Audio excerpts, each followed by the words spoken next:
ఒకరిది నాట్య విశ్వరూపం, మరొకరిది సంకీర్తన నాదం. ఒకరిది ప్రాణం పోసే వైద్యం, ఇంకొకరిది జ్ఞానాన్ని పంచే అక్షర సైన్యం. న్యూఢిల్లీలోని రాష్ట్రపతి భవన్లో జరిగిన పద్మ అవార్డుల ప్రదానోత్సవంలో మన తెలుగు తేజాలు సగర్వంగా మెరిశాయి. ఈ ఏడాది పద్మ అవార్డులు అందుకున్న మన తెలుగు ప్రముఖులు ఎవరెవరు అంటే దీపికా రెడ్డి గారు, కూచిపూడి నృత్య కళలో అంతర్జాతీయ ఖ్యాతి గడించిన నాట్య మయూరి.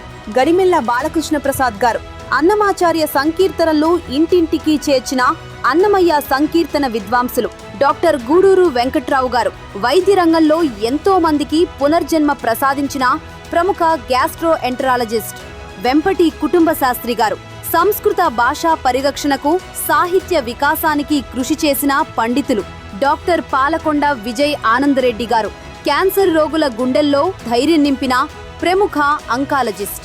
తమ అమూల్యమైన సేవలతో తెలుగు వాళ్ళ ఖ్యాతిని దశదిశలా వ్యాప్తి చేసిన మన పద్మ విజేతల ప్రయాణం భవిష్యత్తు తరాలకు ఎప్పటికీ స్ఫూర్తిదాయకం.